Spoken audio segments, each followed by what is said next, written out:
et merci à vous de nous rejoindre pour ce second plateau qui s'intitule Point de vue d'association. Nous recevons aujourd'hui plusieurs associations qui vont se succéder, à commencer par deux associations arlésiennes très engagées sur des sujets fondamentaux, à savoir l'agriculture et l'environnement. Commençons par vous, Pauline Joubier, bonjour. Bonjour. Présidente de l'AMAP du Rouinet. Je vais faire un petit point descriptif sur l'AMAP. L'AMAP du Rouinet existe donc depuis 2006 à l'initiative d'Anne-Marie Dumont-Pélizari. Exact. Exploitante agricole. Le motto de cette association est de concevoir une agriculture diversifiée au profit et contact des consommateurs dans une dynamique hautement participative. Exact. Depuis la vente à Terre de Liance en janvier 2022 des terres agricoles, le maintien de l'exploitation est assuré. L'AMAP, c'est donc une idée derrière laquelle se cachent 200 consommateurs de 50 à 100 variétés de produits chaque année. Ces consommateurs sont entre autres des adhérents de l'association qui a été créée en 2019. C'est ça. Ma première question pour vous, Pauline. Pourquoi le collectif derrière l'AMAP du Rouinet a-t-il préféré créer le statut d'association et non d'entreprise ? Alors en fait, on est une association parce que c'est plusieurs producteurs qui se sont rassemblés, qui sont fédérés par les adhérents. Et le but, c'est vraiment la solidarité. C'est-à-dire qu'il y a, excusez-moi, la solidarité dans le sens où on paye à l'avance les produits afin que les producteurs soient sûrs d'avoir un revenu pour eux, pour assurer la pérennité de leur entreprise. Et ça leur permet donc... Je suis vraiment désolée. Pas de souci, on est entre nous, ne vous inquiétez pas. Et donc il y a la solidarité et aussi créer le lien entre les adhérents, entre eux bien sûr, et aussi entre les adhérents et les producteurs directement. Il faut savoir qu'au Rouinet, du coup, on compte 12 producteurs à peu près. Donc il y a des œufs, du lait, des légumes, du miel, de la viande d'agneau, de taureau, etc., des lentilles, des pois chiches. Enfin, il y a vraiment énormément de producteurs, donc ça permet de créer du lien et de se battre aussi ce petit côté écologique, moins de déchets en direct du producteur, moins de transport, etc. Est-ce qu'il y a eu un impact, la crise sanitaire a eu un impact sur les productions ?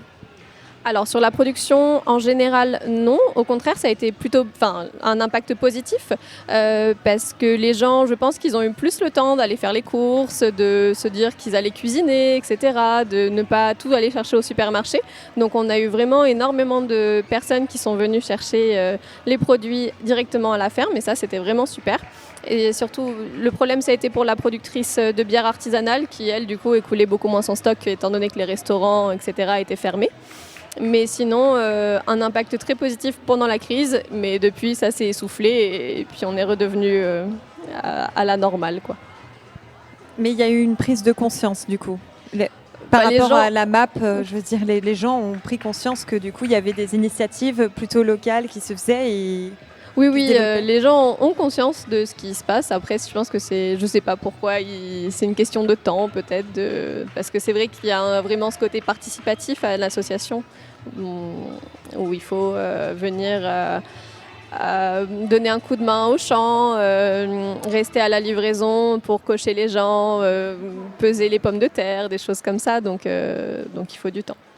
Est-ce que justement les rôles sont souvent comme ça changés c'est possible d'être bénévole sur un tout autre poste et de se renouveler, de se découvrir dans chaque tâche à chaque fois Alors au niveau du bénévolat, du coup, il y a le collectif qui organise, etc., pour les animations aussi notamment. Mais après, en fait, on a un tableau où les gens s'inscrivent de manière à ce que toutes les semaines, à chaque distribution, il y ait au moins 2 bénévoles sur place. Mais ça, après, c'est les gens qui s'inscrivent d'eux-mêmes. Et quelles sont les initiatives, du coup, pour fédérer vos membres dans un contexte quand même difficile pour l'agriculture en France, avec notamment la guerre en Ukraine ? Essayer de renforcer les liens avec les producteurs en essayant de leur donner la parole de temps en temps, essayer de faire des petits articles sur eux pour qu'ils sachent, essayer de faire en sorte que les producteurs soient de temps en temps sur les livraisons et puissent être avec les adhérents. et aussi aller participer aux champs, justement, dans les aider sur place. Et puis créer du lien entre nous aussi, essayer de faire des animations, des choses comme ça, les journées portes ouvertes, un spectacle, des choses et puis aussi les réseaux, la communication sur Facebook, Instagram, le site internet qui est assez actif, et on a Jean-Luc, un des membres du collectif, qui édite une feuille de chou toutes les 15 jours qui permet de relater ce qui se passe dans l'association, ce qui se passe au champ, etc. Donc ça, j'espère, aide les gens à garder contact avec nous. C'est vraiment très bien, très, très bonne initiative. Nous allons présenter les Flamants Roses du Trébont maintenant. Alexandre Régnier parmi nous, bonjour. Vous êtes secrétaire de l'association. Oui, bonjour. Exact. Ce collectif s'est créé en 2007 en réponse au projet Plan Rhône, piloté par la Compagnie nationale du Rhône initialement avant l'arrivée de la CIMADREM. Donc je le rappelle, syndicat mixte interrégional de l'aménagement des digues et du Rhône et de la mer. Ce collectif milite actuellement contre la pollution de l'air de l'usine de Fibre Excellence à Tarascon depuis 2016. Donc, ma première question, ça fait plus de 10 ans que votre association milite pour faire entendre ces causes. Arrivez-vous à motiver chaque année de nouvelles personnes à rejoindre vos causes, du coup, parfois parce que la réponse à ces actions peut être longue? C'est vrai que nous, l'intérêt de notre association, on essaye, c'est de sensibiliser justement sur ces thématiques, parce qu'on s'aperçoit que c'est une préoccupation que tout le monde a, c'est entre guillemets, c'est à la mode, mais les gens à passer le pas pour agir, comme par exemple pour la MAP, passer à un réseau qui rend plus, on va dire, une stratégie locale pour vendre. Même nous, on a une pollution en local, mais se dire, est-ce que nous, on peut être acteurs pour dénoncer et faire cesser cette pollution? Il reste encore un grand pas à franchir.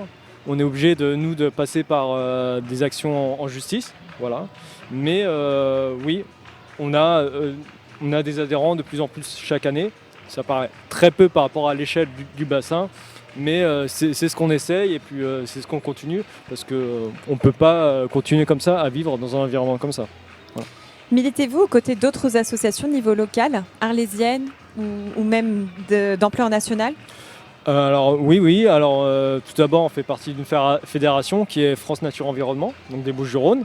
Après, on est suivi par beaucoup d'associations arlésiennes qui militent à nos côtés et qui nous soutiennent. Donc on a des quartiers d'art, on a donc Nasica, on a pour agir contre l'accro, la Ligue de défense des Alpilles, qui nous soutiennent, et on sait qu'en fait localement, donc secteur sud de Tarascon, on est vraiment l'association qui va pouvoir agir sur cette problématique et faire pousser que les industriels, parce que malheureusement, si on n'avait que Fibre Excellence, mais on a aussi en face une usine de compost qui n'aide pas aussi à préserver l'environnement. Donc oui, on est soutenu, on nous soutient dans son combat. Par exemple, un des soutiens de France Nature Environnement, c'était on est en train de faire des recours en justice. Ils nous soutiennent sur ce genre d'action. Voilà. Comment sensibilisez-vous justement les exploitants agricoles, puisque nous avons Pauline de la MAP du Ruiné? Alors, on a même dans nos membres, on a des exploitants agricoles qui sont en fait autour de l'usine de Fibre Excellence, qui sont vraiment impactés par cette usine. Donc à savoir, on a déjà cette problématique usine qui pollue l'air. Le Rhône, c'est le plus gros pollueur du Rhône, qui pollue aussi les sols. Donc on a aussi l'autre volet qui attire aussi les agriculteurs sont sensibilisés, c'est ce qu'ils mettent dans leurs terres. Et on voit qu'en face de cette usine, on a l'usine CED Environnement, qui fait du compost industriel. Ça peut être une bonne pratique. C'est eux ce qu'ils vendent, c'est un compost local. Donc ils rassemblent les déchets en local. Et moi je dis, ils s'en débarrassent, donc ils le donnent à certains agriculteurs. Donc je dis bien certains parce que heureusement que certains ne l'acceptent pas, mais certains qui acceptent parce que c'est un coût zéro et les prendre dans les champs. Mais ce qu'on voit, nous visuellement, on voit des tas de compost autour d'Arles, autour de Tarascon, autour de Beaucaire, ça peut aller très loin, où déjà il y a beaucoup de résidus plastiques. Donc ça c'est ce qu'on voit visuellement, mais après la question on se pose, mais ce qu'on ne voit pas, donc les produits chimiques, les médicaments, et savoir, nous on est dans un territoire où la nappe phréatique elle est à quelques mètres sous nos pieds, et on pollue vraiment la terre qu'on va laisser aux générations futures. Merci infiniment pour votre participation. Nous retrouvons Andrea à la rencontre directe des associations aujourd'hui sur le forum. À vous Andrea. Défense des animaux d'élevage destinés à la consommation. Pourquoi c'est important pour vous aujourd'hui, Monsieur Berland, d'être présent au Forum des associations ? Alors bonjour, pour nous c'est très important parce qu'on veut saisir toute occasion de porter haut et fort la voix des animaux qui sont justement destinés à notre consommation et qui sont extrêmement nombreux à souffrir dans les élevages, en particulier les élevages intensifs, et donc de faire prendre conscience à la population de l'importance de changer nos rapports justement avec ces animaux et donc de revoir notre façon de les exploiter. Est-ce qu'il y a beaucoup de travail encore à faire à ce sujet-là ? Énormément, énormément, mais les choses avancent. On n'a jamais autant entendu parler de la cause animale qu'actuellement. Donc on est là aujourd'hui pour porter ce débat dans la rue, comme on l'est d'ailleurs toute l'année, à travers différentes activités ou actions de rue, sensibiliser la population justement au sort que nous réservons aux animaux, mais pas seulement. On est là aussi pour leur proposer des alternatives. C'est-à-dire quand on dit aux gens qu'il faut cesser de consommer de la viande, du poisson, du lait, des œufs, on ne les laisse pas comme ça, un bras devant, un bras derrière, sans solution. Il y a des alternatives dans l'alimentation végétale qui sont savoureuses, mais qui aussi ne posent pas de problème de santé, contrairement à ce qu'on voudrait faire croire parfois. Voilà. Donc si moi, par exemple, je viens vous voir aujourd'hui, je peux m'informer sur ma consommation de viande si j'en mange, je peux m'informer sur si je veux changer, en manger moins ou plus du tout, c'est bien ça ? Alors oui, le message que je voudrais faire passer surtout aujourd'hui, c'est celui qui touche à l'éthique, c'est-à-dire nos rapports aux animaux, de quel droit nous faisons subir ça à tous ces animaux. 1 milliard d'animaux terrestres sont tués chaque année en France pour notre consommation. 1 milliard, je ne sais pas si vous imaginez ce que ça représente. C'est énormément de souffrance. Donc je pense qu'il y a besoin d'éveiller les consciences sur le fait que des animaux, ce sont des individus qui ont intérêt à vivre, qui ressentent la douleur, qui ont des émotions comme nous. Et donc que chacun de ces 1 milliard d'animaux est un être vivant sur lequel on pourrait s'attarder et auquel on pourrait d'ailleurs trouver beaucoup d'intérêt si on avait un regard différent. Mais pas seulement. Après, derrière, parce que les gens vont dire « Oui, mais alors qu'est-ce que je mange ?» Justement, il y a des solutions à ça. Donc on est aussi là pour leur faire découvrir des plats véganes, des préparations, des pâtisseries en l'occurrence, puisque souvent la démonstration qui est un peu difficile à faire, c'est comment peut-on faire un flan pâtissier sans œufs et sans lait ? On peut le faire. Et en plus, vous allez voir, c'est savoureux si vous le... Oui, c'est très bon, oui, j'ai déjà goûté. Du coup, peut-être aussi parler un dernier mot sur le fait qu'on est en territoire arlésien, très attaché à la culture taurine. Est-ce que là aussi, vous avez des choses à discuter, à échanger avec les gens qui vont peut-être venir vous voir aujourd'hui ? Alors nous avons toujours des choses à échanger, mais là c'est plus à titre personnel. Je suis, moi, un militant animaliste, antispéciste et vegan. Bon, donc je porte la voix des animaux d'élevage aujourd'hui à travers mon association. Mais si on vient discuter avec moi de la culture taurine, évidemment je suis contre la corrida, je suis pour qu'on abolisse ce divertissement qui à mon avis est un divertissement d'un autre âge. Il faut que les choses évoluent. On a beau être en terre taurine, justement, j'aimerais que tout le monde prenne conscience que ici toute la population n'est pas favorable à ce type de divertissement. Entendu. Merci beaucoup Monsieur Berland et très bonne journée. Au revoir. Nous avons le plaisir d'accueillir 2 nouvelles associations sur ce plateau, toutes 2 culturelles, à commencer par Catherine Le Guillot. Bonjour Catherine. Bonjour. Vous êtes coordinatrice pour l'Attention Culture, l'association. C'est ça même. Et Jamila Avdan. Bonjour. Bonjour Jamila. Bonjour. Vous êtes assistante de production et de communication pour Parole Indigo. C'est ça. Oui. On va commencer par Attention Culture. Petit point descriptif. Attention Culture, je le rappelle, a pour objet le développement, l'organisation et la promotion d'activités culturelles et artistiques et éco-responsables, comme son renommé festival Convivencia, qui célébrait sa 20e édition cette année. C'est exact. Ça commence à dater. Oui, Oui, c'est ça. Et l'association Catherine est soucieuse de son impact environnemental dans ses actions, si j'ai bien compris. c'est ça. Et quand est-ce que vous avez fait le constat qu'il fallait changer des éléments dans l'organisation ? En fait, le festival a commencé au pied de la boutique des passionnés disquaires dans une petite rue piétonne du centre-ville d'Arles. Et quand la boutique le festival était déjà sous-tendu par ses idées, mais n'avait pas pu développer concrètement un certain nombre d'actions parce que le festival était limité au temps du concert. On rangeait tout après et on avait quelques rencontres et débats et c'était tout. Quand le disquaire a fermé, le festival a déménagé au parking Léon Blum, qu'on a souhaité surnommer Square Léon Blum pour lui redonner une fonction au sein d'un environnement et de la nature. Et c'est à cette époque-là qu'on a commencé à mettre en place et à appliquer déjà pour nous-mêmes une organisation éco-responsable avec le tri, avec de la vaisselle dure et du non jetable, du zéro plastique, etc. Et puis, non content de ça, on a souhaité également être un lieu de communication, de sensibilisation, de promotion des nouveaux gestes éco-responsables auprès du public qui au départ venait pour de la musique, mais qu'on a invité petit à petit à entendre d'autres choses et à changer ses habitudes. Est-ce qu'il est difficile pour un festival de justement être au plus près de l'impact zéro ?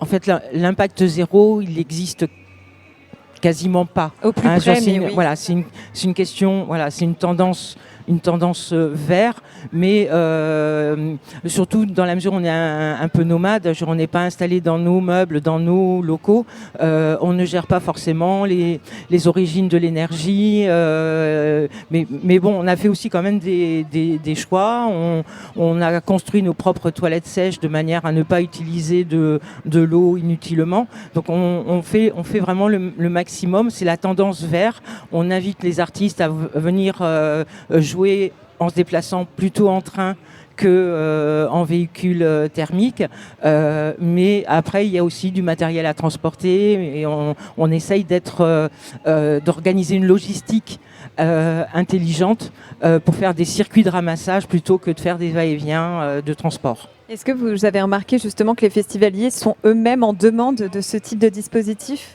Oui, en plus là, l'année de canicule, de catastrophe fait que le changement climatique il est perceptible pour tout le monde et donc là il y a une vraie prise de conscience de la population que c'est vraiment plus que temps de faire. Genre même si il y a un paquet de gens qui savent que depuis très très très longtemps. Qui ont déjà régulé, changé leurs habitudes. Mais voilà, là, on est en train de passer dans une phase beaucoup plus large au niveau du public et beaucoup plus opérationnelle. Et il y a une adhésion des gens sur l'effort personnel à faire, même si ça n'est pas le seul effort à procurer. Moi, je pense aux entreprises, etc., à l'organisation gouvernementale sur des efforts forts à réaliser. Mais une fois que tous les citoyens ont fait leur part du travail, déjà, on aura bien avancé. Et puis, ça invitera tout le monde de l'entreprise, peut-être aussi à changer lui-même ses habitudes, parce qu'à un moment donné, ils n'auront plus de clients de toute façon. Merci beaucoup, Catherine. Jamila, pour Parole Indigo, je rappelle un petit descriptif également. C'est une association basée à Arles depuis 2009 qui contribue à la promotion des auteurs, artistes et éditeurs issus des mondes arabes et africains. C'est ça, oui. Depuis 2012, l'organisation organise un festival littéraire à Arles et Tarascon. Et en 2021, vous avez créé l'African Book Truck, une librairie bibliothèque mobile, dont je vous invite à regarder la bande-annonce. Vous pouvez nous dire en quelques mots de quoi s'agit cette bande-annonce animée qu'on peut voir sur le site ? Alors, elle est là pour illustrer notre camion peint aux couleurs des cars rapides sénégalais. C'est donc une librairie bibliothèque nomade qui va donc à la rencontre de tous les publics pour partager la gourmandise de la lecture et faire entendre la diversité de la création africaine. Donc c'est un teaser qui a été créé avec un slammer poète qui s'appelle Marc-Alexandre Oobambé, qui est un invité du festival, et avec un dessinateur qui a fait donc toute la réalisation de ce teaser. D'où vous est venue l'idée de cet African Book Truck? Pourquoi cette librairie mobile? Alors en fait, c'est une prolongation assez naturelle de nos activités. Donc il y a le festival dont vous avez parlé, qui d'ailleurs a lieu donc dernier week-end d'octobre. Cette année, c'est le Maroc qui est mis à l'honneur.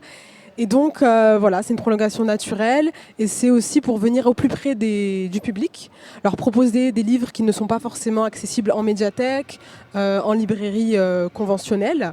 Et donc voilà, ils peuvent découvrir dans cet espace ces livres, les lire de manière confortable, puisqu'il y a un auvent latéral de 32 mètres carrés qui permet un espace convivial, un espace d'atelier aussi. Il y a un espace scénique, on va dire, assez intimiste pour accueillir des spectacles de contes et voilà, des petits concerts de musique. Donc ça permet vraiment de développer notre façon de promouvoir les auteurs des mondes arabes et africains.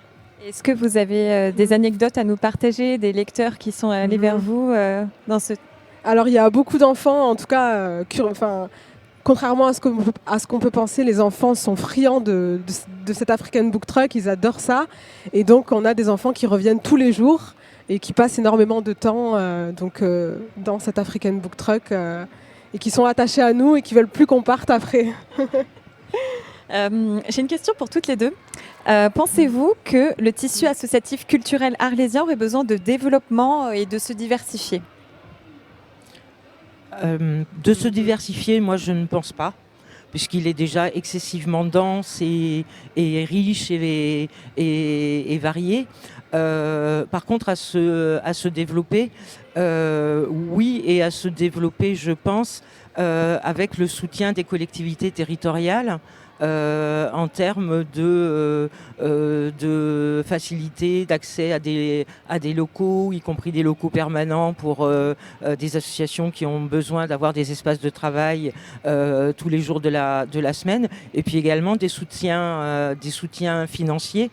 Alors que là, actuellement, au niveau de la ville d'Arles, c'est plutôt des locaux qui sont vendus et donc qui mettent des associations à la rue. C'est des subventions en baisse qui font que après les associations n'ont plus les moyens de fonctionner. Elles ne peuvent pas fonctionner forcément qu'avec leurs fonds propres et avec les adhésions de leurs usagers.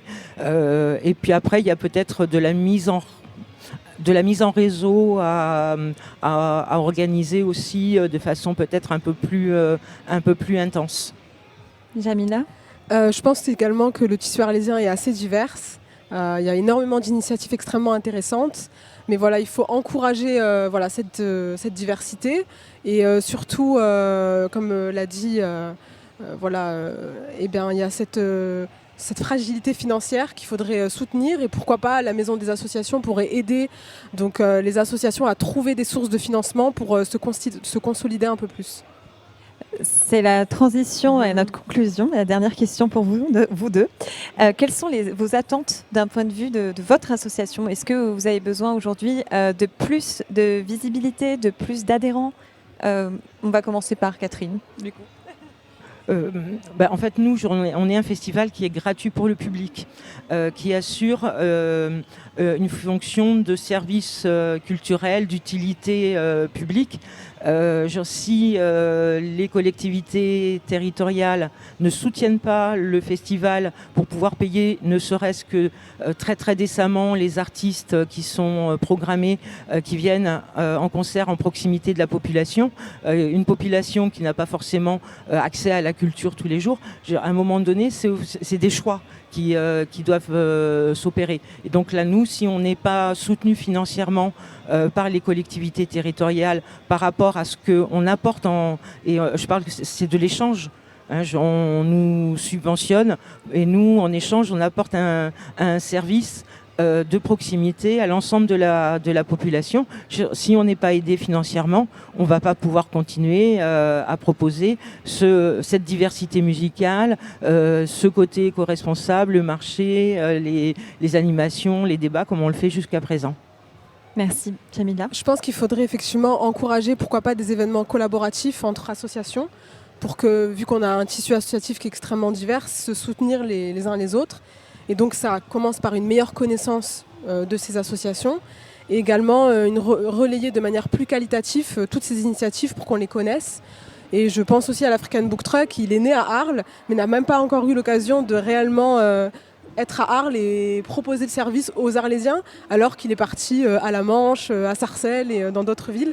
Donc oui, profiter des services qui sont proposés ici à Arles pour la ville et pour la culture, tout simplement. On espère que le message est passé. Je vous remercie infiniment pour votre participation. Merci à vous. Merci à vous. Et nous retrouvons Audrea au plus près de vous, tout de suite au forum. Merci. Association Idées Danse Bien-être.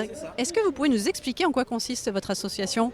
Alors, c'est une association qui est dédiée au rock'n'roll et après à une autre danse dérivée qui s'appelle le rock swing. Et en plus de ça, cette année, on fait des stages de danse pour le bien-être. Des stages de danse, donc vous alliez bien-être et rock'n'roll, c'est ça, et danse ?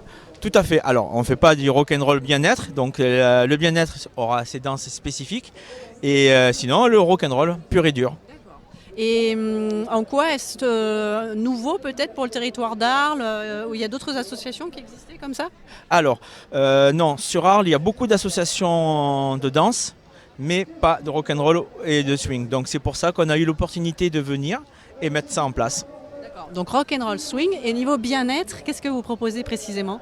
Alors le bien-être, c'est de la danse qui va vous apporter de l'énergie, de la reconnaissance de soi grâce à mon épouse. Donc c'est elle qui s'occupe de ça exclusivement et ça se passe le jeudi. D'accord, et c'est tous les âges, tous les niveaux ?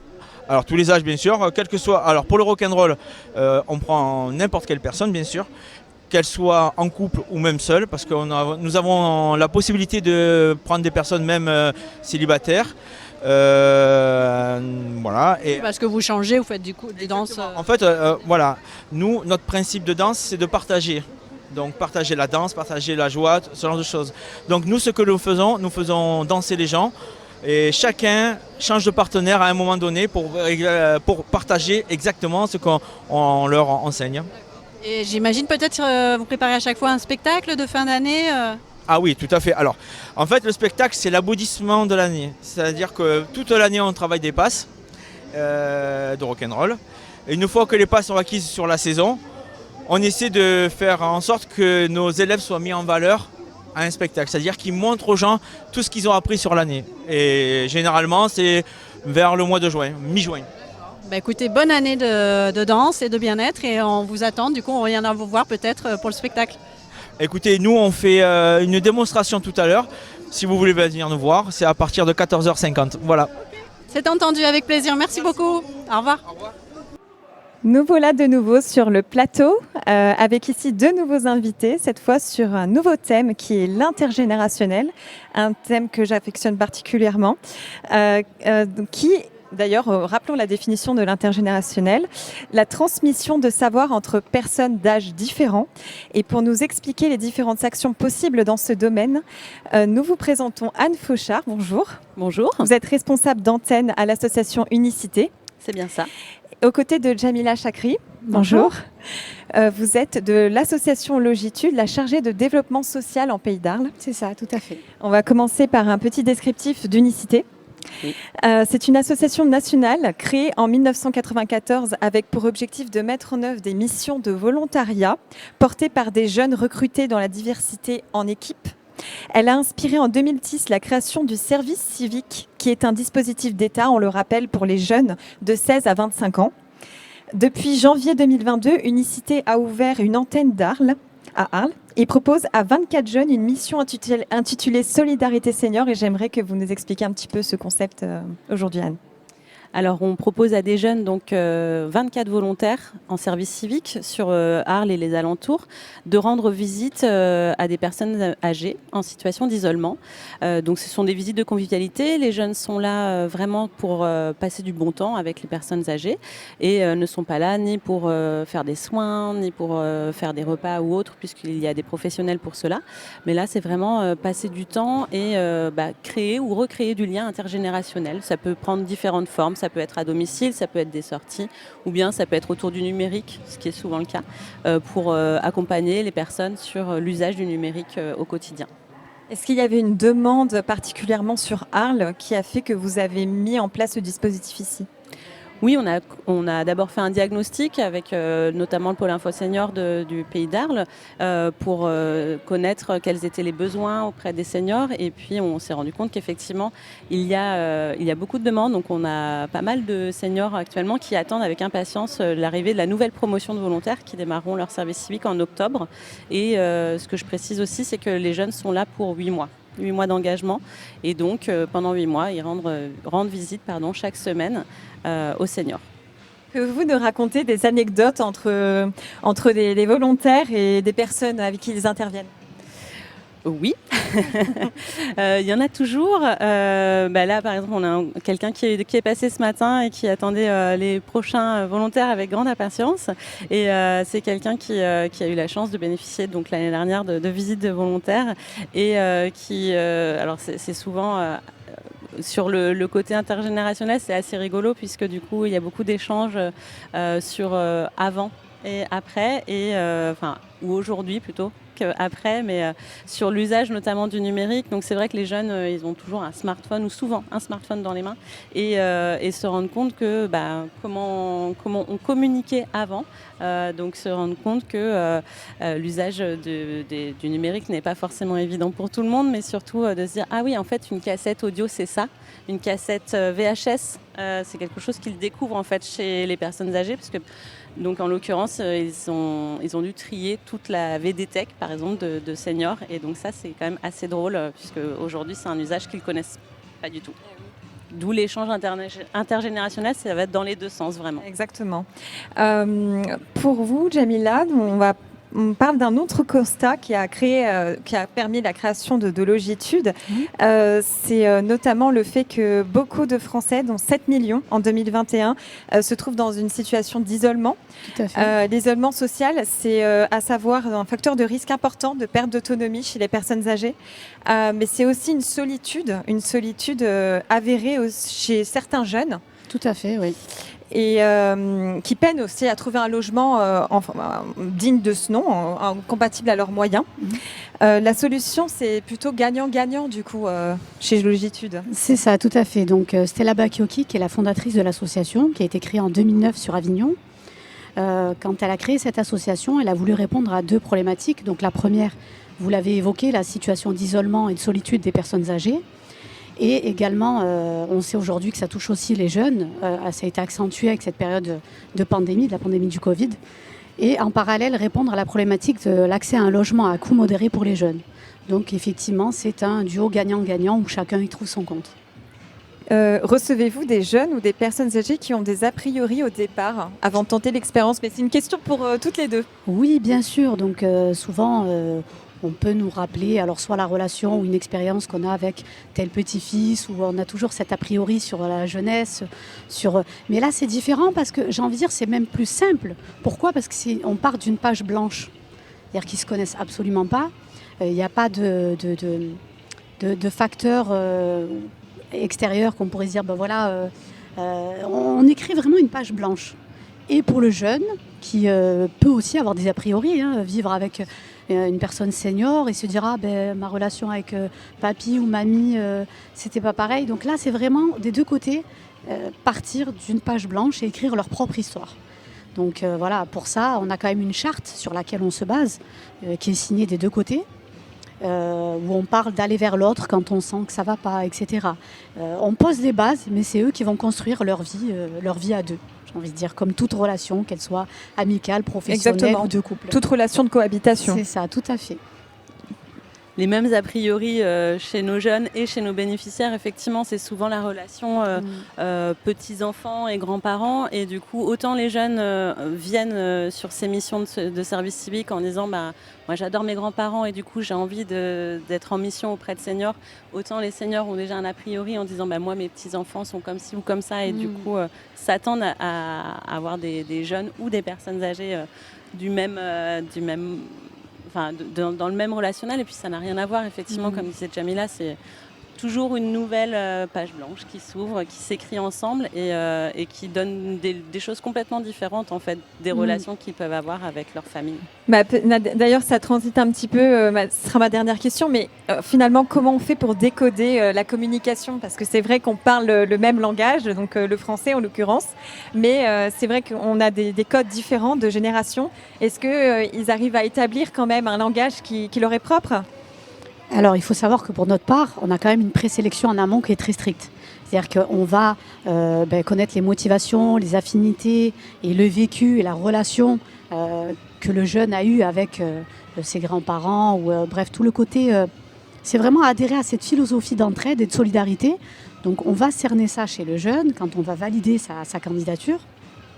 Chez le senior aussi, on va valider ou non, parce que là dernièrement je pense à une dame qui me disait je vais lui laisser ma chambre et je dormirai sur le canapé. Donc en l'occurrence c'est ne pas mettre en difficulté et l'un et l'autre. Donc c'est vraiment cerner leurs affinités. On insiste sur la présélection parce qu'elle est très importante pour cerner ce qui pourrait matcher. C'est-à-dire que le plus dur c'est ça, c'est de trouver les binômes qui pourraient matcher. Et après, comme vous l'avez dit, il y a de très très belles histoires. Nous, on a de très belles histoires. On peut parler même d'amitié, notamment sur Avignon, puisque l'association existe quand même depuis 2009 là-bas. Donc la communication, il y a le bouche à oreille qui s'est fait aussi, avec les expériences des uns et des autres. Donc il n'y a plus d'a priori. Et on a de très belles histoires d'amitié qui se sont créées. Donc c'est connaître les affinités pour bien créer les binômes et bien faire matcher cette cohabitation intergénérationnelle. Donc c'est important avec tout le cadre administratif et juridique qu'on peut leur offrir, parce que c'est aussi la plus-value. Une chambre chez l'habitant, ça a toujours existé. Donc nous, on offre vraiment ce cadre administratif et juridique, sachant d'autant plus que c'est reconnu par la loi Elan de 2018. Ce qui est important aussi, maintenant que c'est encadré par une loi. Exactement, que ce soit encadré par la loi. Tout à fait. Je vous remercie infiniment. Merci à vous. Ça clôture parfaitement ce thème. Merci. Et je vous invite à continuer à poursuivre cette émission. Mais je voudrais juste, si c'est possible, donner les contacts. Pour les jeunes, c'est très simple, c'est d'aller sur le site internet, donc le www.lalogitude.org, aller sur l'onglet jeunes, suivre les étapes d'inscription. Pour le senior, c'est vraiment nous contacter directement par téléphone au 04 90 85 26 22. Et là, c'est la chargée de développement social de votre région qui se déplacera, qui viendra vous rencontrer pour vous expliquer plus en détail notre fonctionnement. On espère que le message est passé. C'est gentil. Et nous invitons à poursuivre cette émission avec nous, sur d'autres associations, nouveaux plateaux. Mais avant, on va retrouver Andrea qui est en direct avec vous sur le forum. À vous, Andrea. Merci. Madame Daniela Luna, bonjour. Vous êtes artiste associée à la compagnie Ilotopie. Pourquoi vous avez décidé, votre association aujourd'hui, d'être présente sur le forum? Bonjour. Alors, effectivement, c'est la première fois que nous nous présentons ici. Ça fait 5 ans que nous sommes sur Arles, aux anciennes papeteries Étienne. Et on a pris du temps à s'installer, à transformer ces lieux parce qu'il était en ruine. Donc on s'est investi, on a transformé. On a un super beau lieu, des constructions et une salle de répète. Et donc on est là justement pour pouvoir échanger avec le public. Et ça nous intéresse de pouvoir aider les artistes qui sont en voie de professionnalisation et qui n'ont pas les moyens de répéter. Ça nous intéresse de pouvoir aussi échanger parce que nous, on a un savoir-faire. Ilotopie, c'est une compagnie qui a 40 ans quand même. Notre spécialisation, c'est travailler sur l'eau, aussi sur terre. Mais voilà, on est intéressé à échanger avec le public et à dire qu'on est là pour rencontrer, voilà, qu'on vous connaisse aussi. Alors Laetitia Mignon, vous êtes constructrice de décors et de structures. Est-ce que vous pouvez nous dire un petit peu concrètement, on voit plein de choses autour de nous, ce que vous faites à la Ilotopie? Eh bien, en fait, c'est surtout des grosses structures. Donc, bien sûr, dessus, il y a des personnages en fait qui vont faire marcher ces machines-là. Et donc, c'est un tout. Et puis, bien, il y a en fait, c'est mobile. Donc, ça avance sur l'eau, ça flotte. Et puis, ça permet de mettre en place tout un imaginaire. C'est très spécifique du coup ce que vous faites. Nous, en fait, on est les seuls à faire ce qu'on fait sur l'eau. On a inventé des machines qui sont un système électronique qu'on actionne avec des aimants qu'on a sous nos pieds. Et ces machines, on les appelle trifeuilles. Ils marchent avec un moteur électrique et 2 batteries.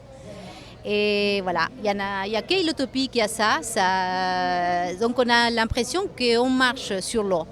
Après, ouais, effectivement, on a plein de grosses machineries. On a, comme vous voyez là sur le stand, plein des costumes très bizarres, des chapeaux, des masques.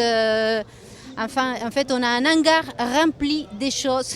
C'est très créatif. Et du coup, est-ce que vous avez besoin justement de nouvelles recrues, que ce soit au niveau technique, au niveau artistique, je ne sais pas. Du coup, ça fait pas longtemps que vous êtes là, peut-être? Oui, effectivement, ça fait quelques mois en fait à peine. Et après, c'est surtout les personnes qu'on peut rencontrer effectivement de passage. Et puis on nous appelle pour des contrats. Et puis il y a des habitués, d'autres qui vont dans d'autres compagnies et qui viennent. Et votre prochain spectacle, quand est-ce qu'on pourra venir le voir?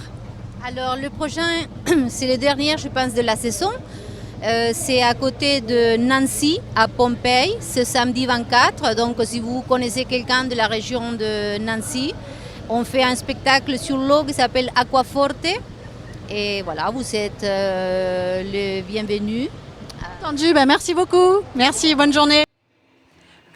Nous retrouvons ce plateau avec 2 nouveaux invités. Nous allons voir comment des associations d'intérêt général adaptent leurs activités aux problématiques d'un territoire local et notamment le territoire arlésien.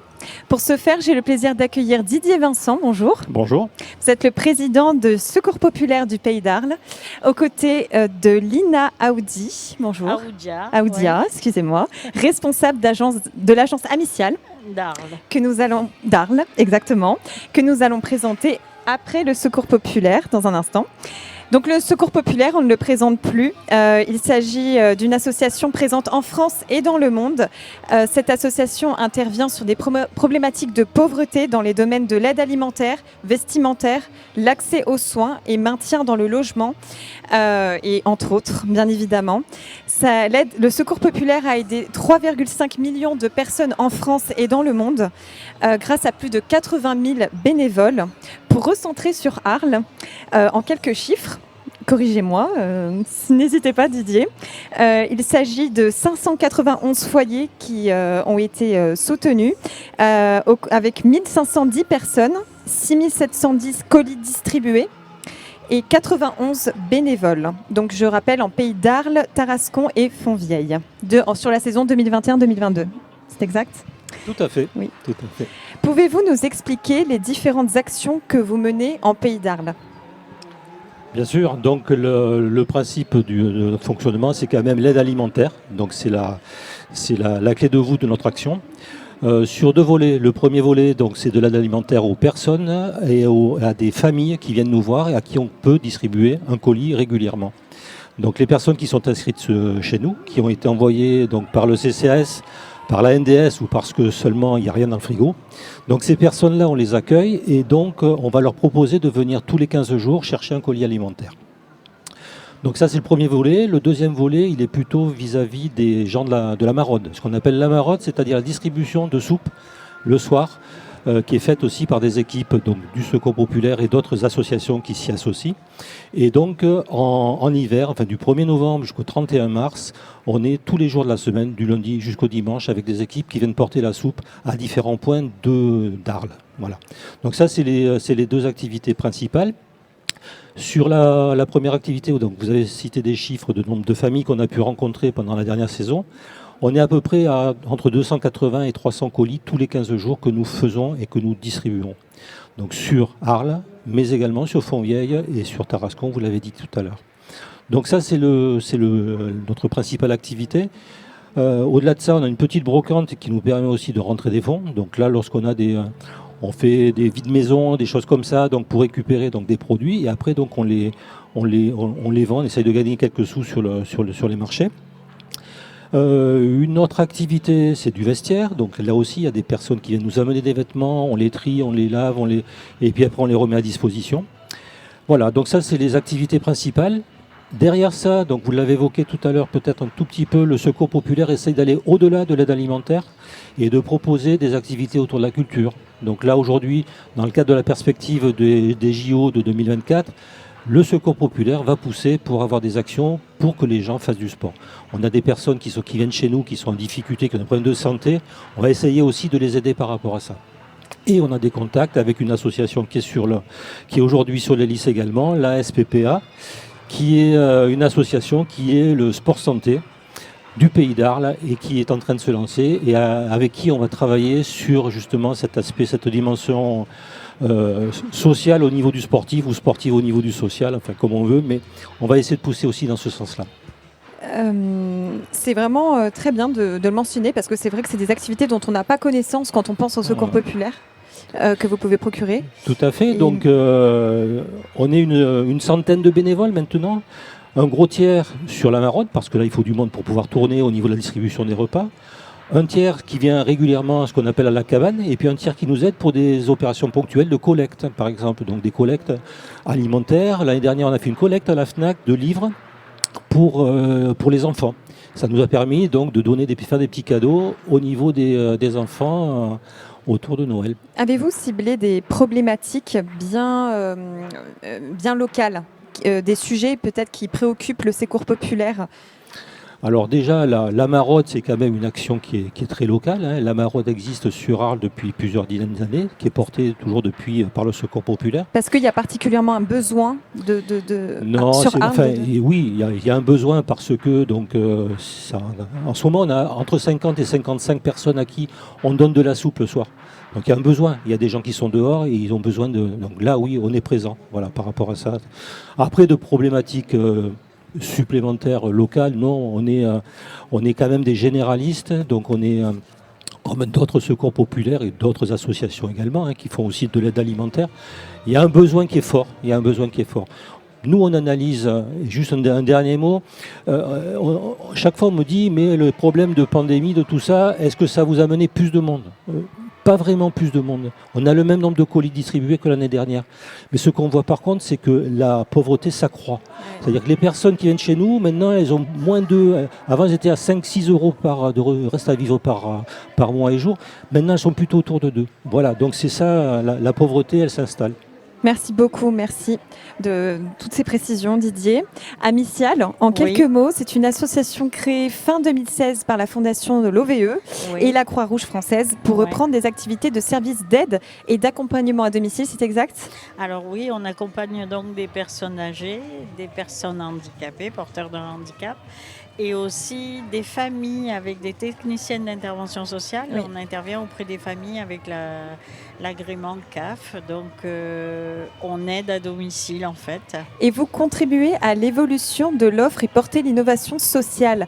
Ce thème d'innovation sociale, est-ce que vous pouvez nous expliquer un petit peu Alors l'innovation sociale, c'est qu'on a innové, on a un appel à projet qui est récent et où on fait du baluchonnage.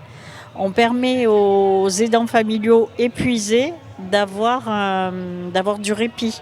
Donc une baluchonneuse va aller au domicile et va rester jour et nuit à domicile pour permettre à l'aidant familial d'avoir du répit.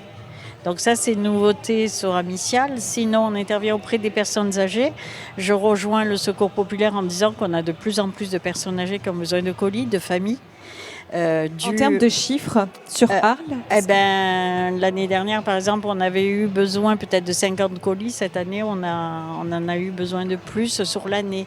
Donc des personnes qui se sont inscrites à l'année pour avoir des colis alimentaires, pour avoir du vestiaire, pour les familles, parce que voilà, il y a la précarité qui est là. Il y a moins de moyens. Donc voilà, donc nous, on est là pour aider les familles à leur domicile, pour les amener vers de l'autonomie.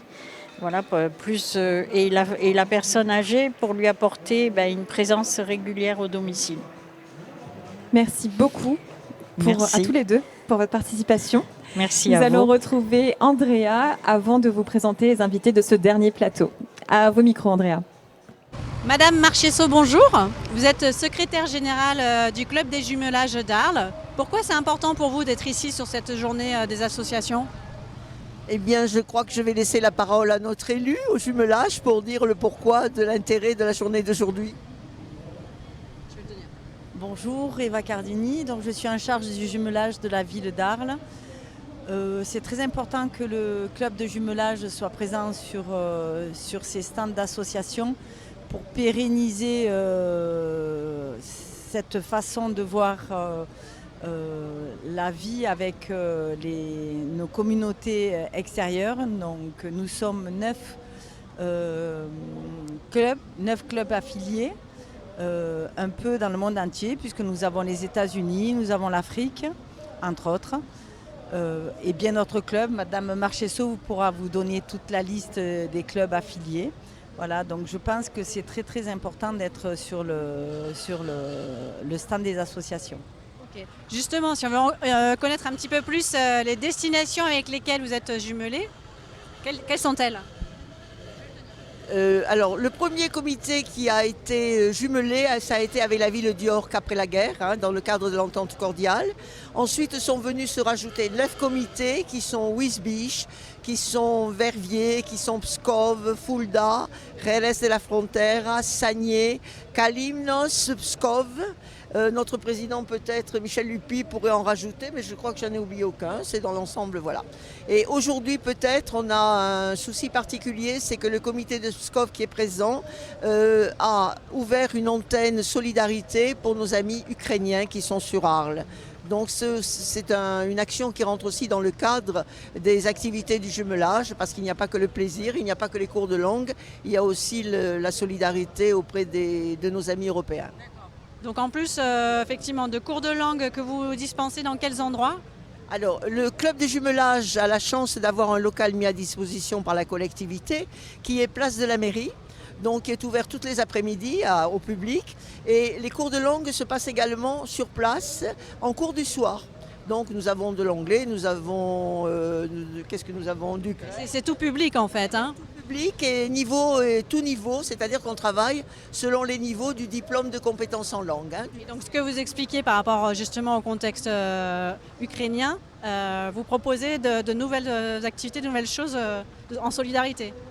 Le comité de Pskov, très touché par ce qui se passe en Ukraine et n'ayant plus de contact avec la ville jumelée de Pskov, a décidé, avec l'accord du président et de l'élu, d'ouvrir un lieu qui rassemble toutes les associations. Donc nous assurons des permanences au club des jumelages tous les vendredis matins à destination de nos amis ukrainiens qui viennent chercher là les renseignements dont ils ont besoin pour la vie de tous les jours.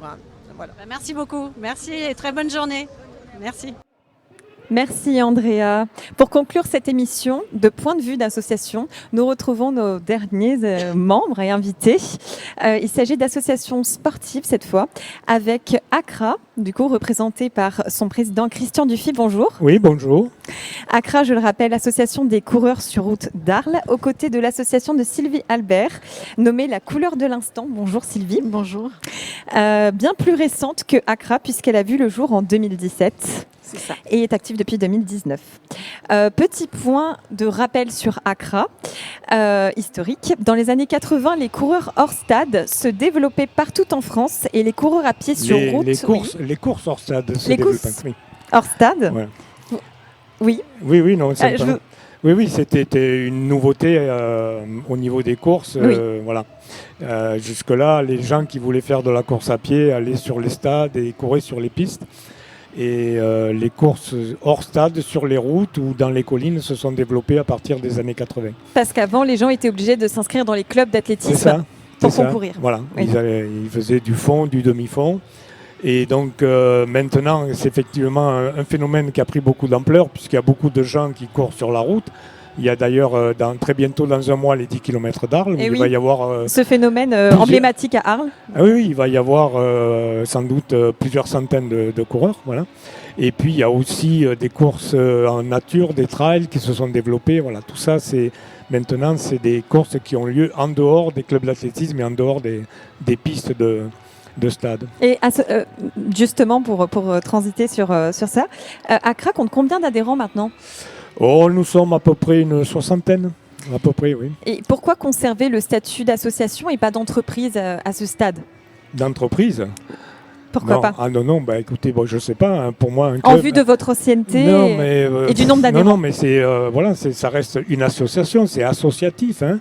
On permet à des gens de se retrouver entre eux parce qu'ils ont la même passion. On leur met à disposition une structure pour qu'ils puissent s'entraîner. On leur fait des plans d'entraînement, on a des entraîneurs. Mais on est une association de personnes qui aiment courir entre nous. Voilà. Et puis ça ne dépassera jamais ce stade de l'association. Quelles sont les problématiques actuelles ? Je pense qu'on a la même problématique que pour beaucoup d'associations, c'est le problème du bénévolat. C'est-à-dire qu'on a du mal à avoir un nombre de personnes suffisant pour faire tourner le club. Hein. Nous sommes actuellement une dizaine à le faire, mais bon, c'est pas évident. Trouver des gens qui veuillent donner de leur temps. On y arrive, hein, mais bon, c'est sans doute le problème principal.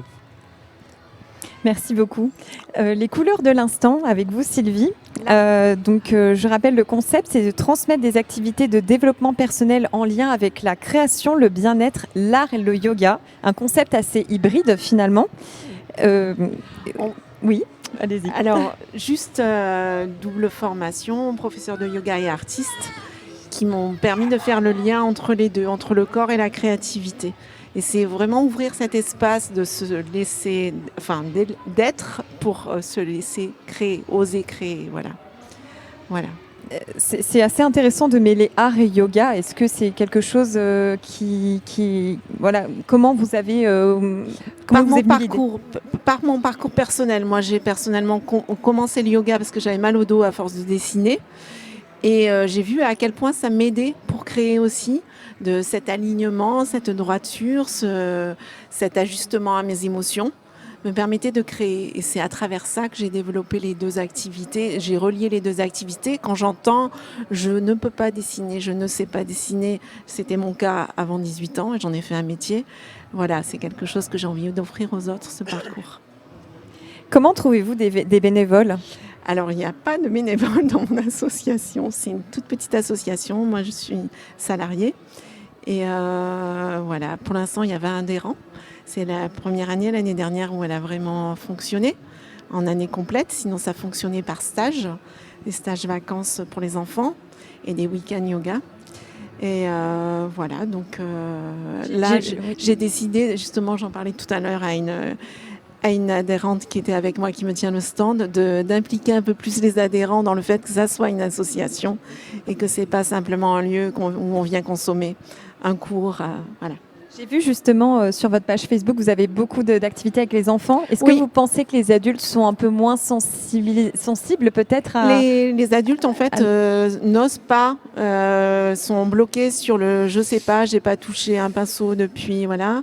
Et par contre, quand ils viennent, moi, comme j'offre un travail corporel avant d'harmonisation corporelle d'une demi-heure, le fait de peindre, de partir directement de la place, il y a 2 salles qui se juxtaposent, c'est pour ça que c'est un lieu privilégié parce qu'il a été conçu pour ces 2 pratiques. Et, on part, donc ce travail corporel permet de lâcher complètement le mental, les auto-sabotages, et arriver face à la feuille blanche. Donc c'est un travail où on peint debout, avec des grandes feuilles accrochées au mur. Moi, j'ai une présence bienveillante où j'accompagne et j'observe tout ce qui se fait pour aider simplement au niveau technique. et le confort de la personne. Mais il n'y a aucun jugement, on ne parle pas de ce qu'on fait et on n'emporte pas ce qu'on fait. Donc il y a un vrai détachement, c'est comme une performance en danse ou en chant. Là, simplement, là, on se laisse être à tracer avec ce qui émerge pour soi. Et le fait d'avoir fait un travail corporel avant d'harmonisation permet vraiment à l'énergie ce besoin de s'exprimer, de tracer que chaque être humain en soi, parce que c'est selon la pratique d'Arnaud Stern, qui est un grand sémiologue, qui est maintenant reconnu par la Sorbonne, ces travaux ont démontré qu'on a une mémoire organique de la trace. Chaque être humain a besoin de tracer au même titre qu'il a besoin de marcher, de parler. Simplement, on l'a relégué à l'écriture, par l'apprentissage de l'écriture, et ensuite aux artistes. Certains sont doués, ont ce don ou pas. Et chaque être humain a besoin de ça. Et c'est un espace où j'offre ça. Alors je l'offre à travers des ateliers en nature où on apprend à voir, à dessiner. Pour moi, dessiner, c'est apprendre à voir, à percevoir ce qui se joue en soi, à l'extérieur. Ça, c'est pour les adultes. Et puis les adultes aussi peuvent venir en atelier avec ce travail corporel avant et la peinture après. Et les enfants, c'est un temps de yoga ludique. Et ensuite, ils peignent. Mais chez les enfants, comme la mémoire organique, c'est physiologique, donc elle est en pleine ébullition, il y a beaucoup moins de blocage. Néanmoins, le travail corporel permet de leur lâcher les tensions, les émotions, et ils arrivent en peignant ou en étant centrés, et il n'y a aucun débordement, quoi. Voilà. Ils respectent les règles du jeu, et c'est un vrai plaisir de les accompagner. Merci à vous. Merci pour cette participation aujourd'hui.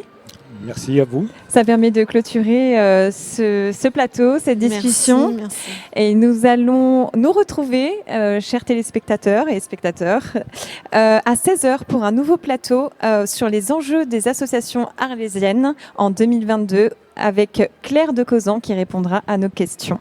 Merci beaucoup, à très vite.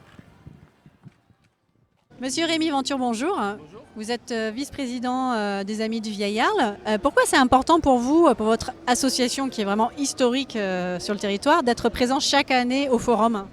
C'est important parce que ça nous permet de rencontrer soit des gens, des adhérents qui connaissent l'association, qui sont membres de l'association, qui peuvent éventuellement par exemple payer la cotisation ou voir les publications que nous avons. Et puis ça permet aussi de se faire connaître auprès de gens qui éventuellement ne connaissent pas encore les Amis du Vieil Arles, qui peuvent connaître ce que nous faisons et qui peuvent adhérer éventuellement à l'association. Donc moi par exemple je ne vous connais pas, est-ce que vous pouvez me résumer en quelques mots-clés ce que vous faites depuis très longtemps ? Les Amis du Vieil Arles, c'est une association dont le but, c'est marqué dans ses statuts, est la protection du patrimoine historique et esthétique de la ville. C'est-à-dire à la fois le patrimoine bâti, c'est-à-dire les monuments, les rues, etc., mais aussi le patrimoine culturel, immatériel. Ça peut être aussi le costume d'Arles, on avait publié des choses sur le costume d'Arles, c'est le provençal, la langue provençale, on fait un cours de provençal, etc.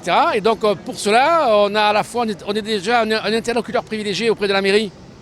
On conseille la mairie par rapport au patrimoine arlésien, mais on publie une revue, un bulletin qui paraît tous les trimestres.